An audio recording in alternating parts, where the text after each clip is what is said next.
I think it's important for people in general, regardless of the issue or the topic, but for the sakes of this video and my purposes for professional wrestling, to keep an open mind and not get caught up in the BS of one side or the other. Keep your perspectives open, expand your horizons, and open yourselves up to some new possibilities and some new viewpoints. And other than just me liking to come on here and talk for my own entertainment to satisfy my own ego and to hear my own self-talk, which we know I like to do very much, I do like to present you with a different viewpoint, a different way of viewing things. And in part, I think you could say I do attempt to try and expand your horizons, and in a lot of cases, change the way you view things, especially against some of the propaganda you've been fed and led to believe over the years. Now, I know other people do these type of videos, but that doesn't mean that I can't do them, so I'm going to do them. And I don't know how often I'll do them. It's just whenever the mood strikes me right. But today I wanted to talk about stupid crap wrestling media says, and it's a Payback 2014 edition. I see a lot of dumb stuff on social media, and I sometimes say some dumb stuff on social media. So when there's a time where I look at it and I say, you know what, I said something really stupid, I'm going to be the first person to call myself out and make fun of myself at my own expense. You best believe that. But that doesn't preclude me from poking holes in other people's flawed, in my opinion, logic and flat out having some fun at their expense and talking about why what they said may be stupid or borderline ridiculous. I hope you guys enjoy this. We'll see how this goes. And I don't do this to be mean, but I do this because I think it's important to figure out why maybe people are saying this. Do they have a pro-WWE agenda? Do they say nothing but positive things because it's good for them and their agenda and what they do? Are they just mindless sheep? Are they always going to look at things from a positive perspective? I don't know. And the thing is that the people that I'm talking about here and, referring to on here, I actually, respect these individuals. So you could disagree with somebody and still respect them and still like them. And in the case of all four of these tweets that I'm calling out and the people behind these tweets, I do respect them and I do like them. I just think what they said was ridiculous pertaining to this particular show. That's all it is. So don't read much more into it than that. Let's go first with the overall thoughts on the show. And there's two individuals or sources that tweeted something that I thought was completely ridiculous. The first one came from CageSide Seats that said, this show was an A+. Really, really fun all the way through. Now, I'm not going to sit there and say that the individual, whoever tweeted that, who I think I might know who it is, couldn't have fun all the way through. They most certainly are entitled to have fun all the way through. And again, if they've had fun all the way through this show, then that is fine. And I talked about in the Payback review, I thought if you were in one of the four categories that I had mentioned there, you probably were going to enjoy that show a lot. And maybe this individual did enjoy this show a lot. But I take more exception to the fact that you graded this show an A+. Look, we've seen some crappy pay-per-views from the WWE in the past couple of years. And frankly, we've seen some really, really good shows and good pay-per-views from the WWE over the past few years. But what you're saying here is that Payback was a flawless show, that Payback was a perfect show, that this is one of the all-time great WWE pay-per-views by grading it as an A+. I will even sit there and say this. As much as I don't like WrestleMania 17, most people on here love that show, refer to it as maybe the greatest WrestleMania, if not the greatest WWF/WWE pay-per-view of all time. And I don't even think most of those people grade that show as an A+. So what you were basically telling me then, using this logic, using this grading, is that this show is a measuring stick for all shows to live up to and follow. That this show measures up to a show like a WrestleMania 3 or a WrestleMania 14, or in a lot of people's opinions, a WrestleMania 17 or 19, or what have you. Really? If you thought it was good, that's one thing. But to me, if anything, that would affect your credibility a little bit as a journalist to sit there and give this show basically a perfect grade. To sit there and say that this was an A+ implies that this was a gold standard that shows will be measured against for years. when more likely than not in 3 or 6 months, a lot of people that watch the show will have trouble remembering more than maybe one thing about the event. That's not an A-plus show. If you sat there and would have said it was a solid B or a B minus, that to me, when you say it was really, really fun all the way through, it was a really good show, I'd give it a B. That's a good grade for a show. I think too many fans are too generous. Too many internet smarks are too generous in the way that they grade shows, and it affects and ruins, in my eyes, their credibility a little bit when it comes to their ratings and their gradings of shows. How could something be an A-plus if it wasn't perfect? Please tell me, CageSide Seats, how Payback 2014 was perfect. And no, just because I thought the show sucked or other people thought the show sucked doesn't mean that we don't still enjoy wrestling. Get that through your thick skull. At JR's Barbecue, good old JR! He said something that I thought was ridiculous. Right before the main event, he said that Payback was well-produced, plenty of time for the money matches, and let me see, did he say anything else? Oh, yes, nonetheless, many will pitch. I'm not even going to talk about the fact that later on he referred to people that would be bitching as turds, and then, of course, realized what he did and then tried to correct it, and some people justified it, and other people like me, I actually parodied that in my Payback review. Some people got it. I think most didn't. It went right over the head like a 747. But how is Payback well produced if the main event match didn't adhere to the stipulation of the main event match for close to 20 minutes, if not longer?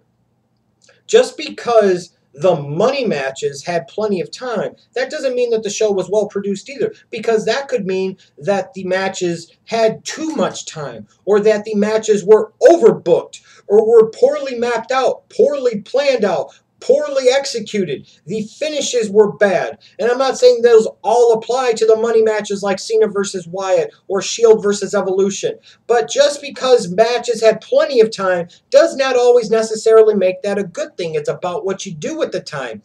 You could have a 10-minute match hit on all the things and be really good, and have a 40-minute match stink up the damn joint. Payback was not well produced. Like I said, if the main event didn't even adhere to the stipulation of the main event match for like 20 minutes, that's not a well thought out, well produced, well put together show. Look at the pre-show. You get the payoff to the hair versus mask match, and they don't even bother showing you the entire thing of Hornswoggle getting his head shaved. This was not, a great produced show. Just because you have pyros, just because you have graphics, just because you hit on this and hit on that, it takes more than that, at least in my opinion, from the outside looking in, to have a well-produced show. Anyways, I'll move on. Of course, after the main event, one of the popular topics was Shield going over again, and Evolution losing again, and Triple H getting pinned here. And at David Hero said something that, of course, a lot of people had on their minds, and they couldn't wait to get off of their chest. Please tell me how Triple H buries talent, and let me make sure I read this correctly, as he lays on his back in the middle of the ring as the show goes off the air.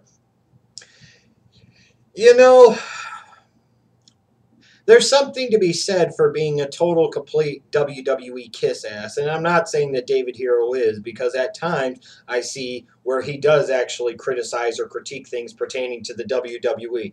But this right here seems to come off as something from a very, very pro-WWE propaganda standpoint, as if it's good for you to sit there and say this because you could buddy up to these guys or this guy or this company and it'll be good for you.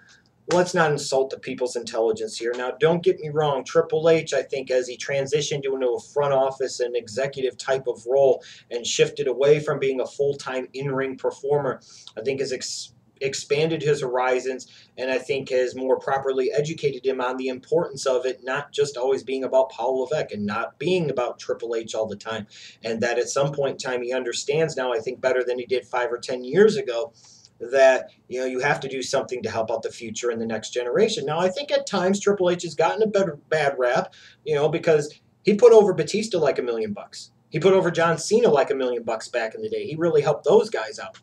But then I also think back on all the garbage and crap that Triple H has pulled over the years. The politicking to make sure his title matches, main event, WrestleMania 18 and 25. Let's not pretend that those don't exist. Politicking and bitching to make sure that he beat Booker T at WrestleMania 19. Let's not talk about his reign of terror feuds with people like Kane and RVD. Let's not bring up that shit, right? Look at Randy Orton and what happened with him in 2004. My Christ, Randy Orton.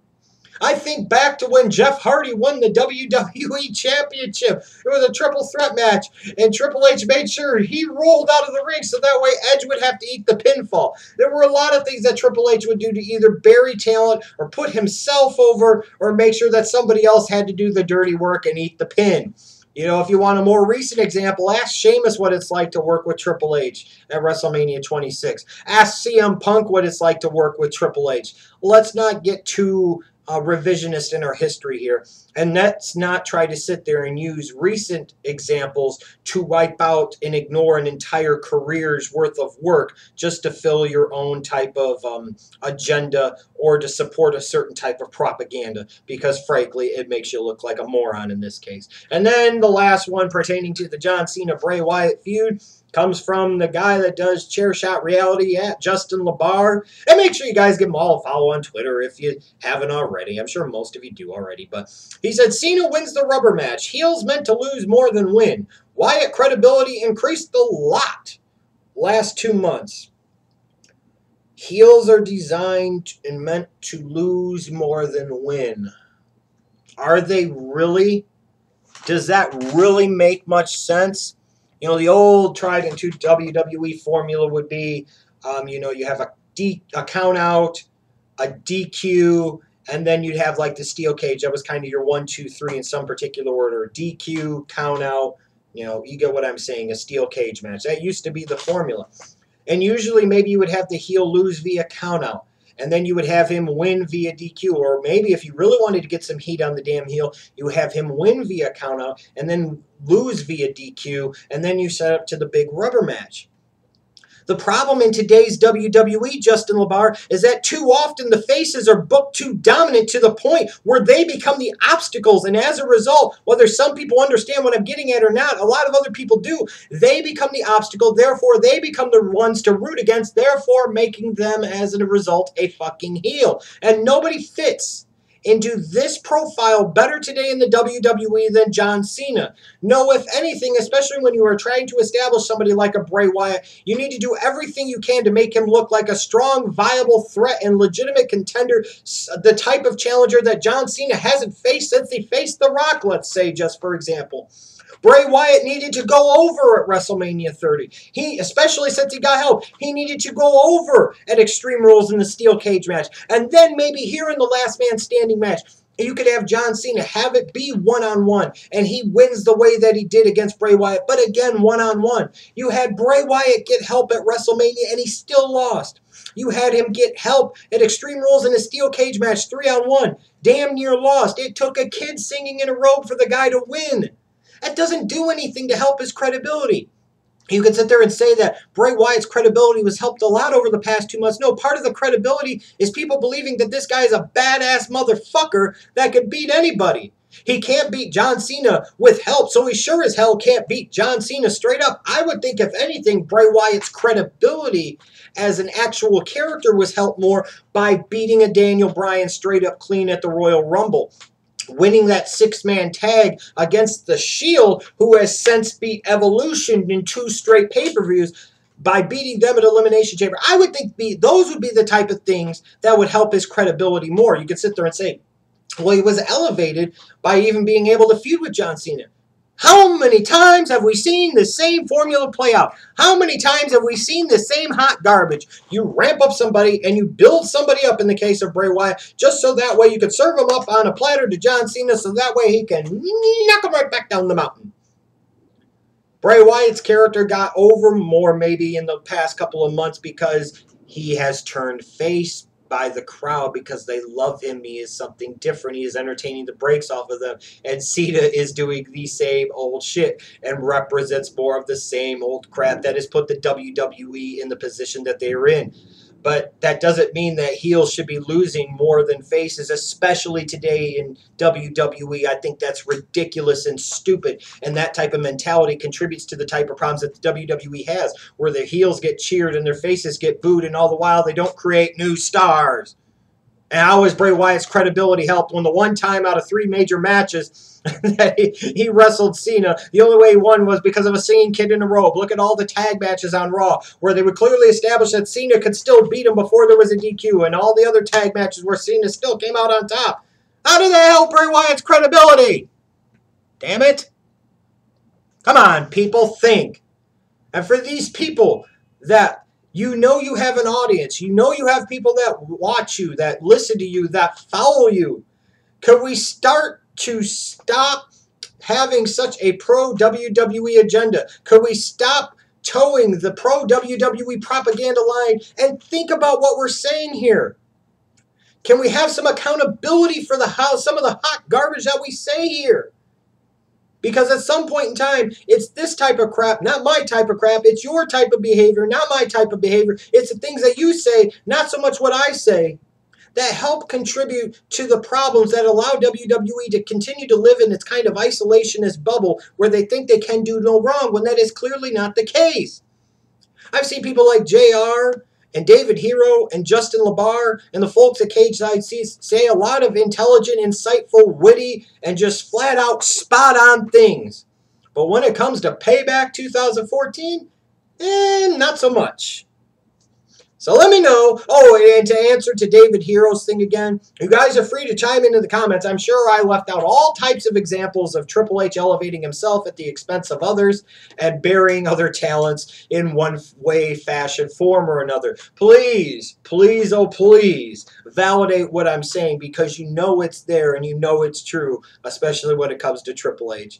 I hope you guys enjoyed this. And I hope the people that you look at, the people that you read, the people that you listen to, the people that you watch, start to think about these things and start to understand how important the things that they say are. And as a result, maybe start to better think things out and, really actually maybe start to, actually put out respectable opinions in some ways, I guess I would say. I don't know.